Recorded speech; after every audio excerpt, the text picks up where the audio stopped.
शिमला में पढ़ी लिखी जनता रहती है, शिमला के लोग पढ़े लिखे हैं और इस प्रकार का बयान देना कि पहले नंबर पर, दूसरे नंबर पर, तीसरे नंबर पर, ये तो इलेक्शन कमीशन की जो गाइडलाइंस है उसके हिसाब से होता है। मेरी तो इलेक्शन कमीशन से बात भी नहीं हुई है कभी भी, जब से चुनाव चले कोई बात नहीं हुई। आप उनसे पूछ सकते हैं। लेकिन क्या शिमला की प्रबुद्ध जनता नहीं जानती है कि हम चुनाव चिन्ह जिसके आगे हाथ होगा या कोई और चुनाव चिन्ह होगा उसके आगे वोट डालेंगे। नाम ऊपर नीचे करने से क्या शिमला की प्रबुद्ध जनता पढ़ी लिखी नहीं है? शिमला की जनता पढ़ी लिखी है। शिमला की जनता जानती है कि उन्होंने अपना वोट किस पार्टी को डालना है और शिमला की जनता ये भी जानती है क्योंकि शिमला की जनता ही हिमाचल प्रदेश की राजनीति की दिशा तय करते हैं। यहाँ के कर्मचारी जानते हैं, यहाँ 40-50 हजार लोग मकान बनाने वाले जिन्होंने अपनी बड़ी मेहनत से अपना मकान बनाया है, 25-30 साल की मेहनत के बाद अपना एक बिल्डिंग बनाते हैं, उनका एटिक किस पार्टी ने रेगुलाइज किया है, उनकी बेसमेंट कौन रेगुलाइज करेगी, ये शिमला की जनता जानती है।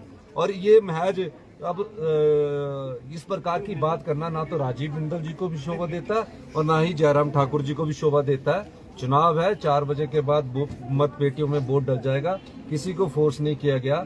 हम तो जनता के हितैषी वाली सरकार है। 5 महीने में हमने डीए की किस्त भी दे दी, एरियर भी दे दिया, ओल्ड पेंशन स्कीम भी दे दी और जो 40 साल से के बाद एक गरीब आदमी जो अपना मकान शिमला में बनाता और एक एटिक रेगुलर करता उसको भी रेगुलर कर दिया।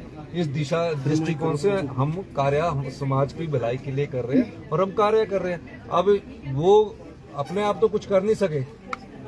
सुरेश भारद्वाज जी को बोलते हमने स्मार्ट सिटी में पैसा बहुत लगाया, तो भारद्वाज जी को शिमला शहर से हटाकर कुसुम्पटी क्यों भेजा?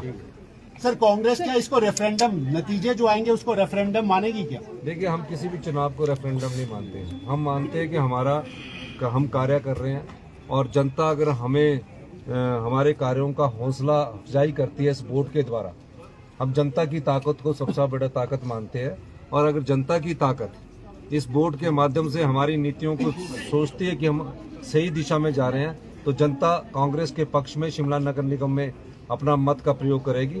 और ऐसा रुझान भी लग रहा है कि शिमला की जनता ने कांग्रेस के पक्ष में खड़े होने के लिए यहाँ के सरकारी कर्मचारियों ने, अधिकारियों ने, मुझे लगता है कि एक मन सा बनाया हुआ है। सर इस चुनाव के बाद कर्नाटक कब जाएंगे? मुख्यमंत्री की हैसियत से पोलिंग कर रहे हैं, कितने सीट की उम्मीद कर रहे हैं? देखिए, 85 में यहाँ से हमारे एक प्रत्याशी यशपाल गुप्ता जी जीते थे और उसके बाद मैंने सही दिशा में जा रहे हैं तो जनता कांग्रेस के पक्ष में शिमला नगर निगम में अपना मत का प्रयोग करेगी।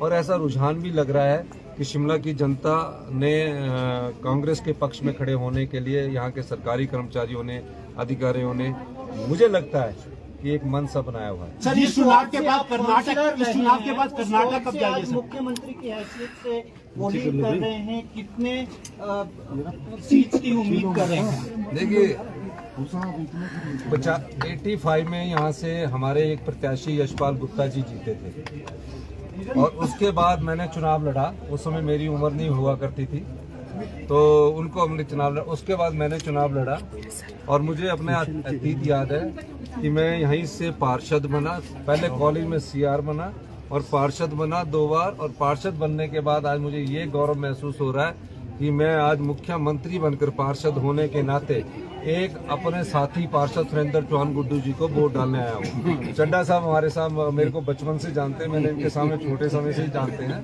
तो ये आपको मैं इसलिए बताना चाह रहा हूँ, छोटा शिमला के सब लोग मुझे जानते हैं। शिमला नगर निगम चुनाव के बाद कर्नाटक के चुनाव में भी आप जाएंगे, कब आपका कर्नाटक? मेरा 4 तारीख को जाने का वहाँ कार्यक्रम है और उसके बाद हमारा वहाँ के आने के बाद मेरा हिमाचल के हितों के लिए, जिसमें रेलवे में हमारा हित है, और मैं केंद्रीय मंत्रिमंडल के लोगों से भी मिलूंगा और जो हिमाचल के हकों की आवाज़ जो 40 साल से दबाई गई है उस दृष्टिकोण से हम सारी सरकार, अधिकारी हम काम कर रहे हैं और हिमाचल की जनता मानती है कि हम हिमाचल के जो अधिकार है उनकी रक्षा करने के लिए हमारी सरकार समर्थ है। तो मैं चाहूँगा कि जो नेक्स्ट 3 घंटे और बचे उसमें कांग्रेस के पक्ष में भी अभी वोट डालेंगे। सर, हरियाणा के लीडर आनंद मुख्यमंत्री कह रहे शर्मा कहाँ हैं कि जो हिमाचल प्रदेश की सतलुज नदी है उसका जो पानी है वो हरियाणा को दिया जाएगा, क्योंकि जब आपकी मुलाकात हुई थी उस समय चर्चा हुई थी। सर, क्या ये विषय है और किस तरह की सैद्धांतिक मंजूरी क्या कोई दी गई?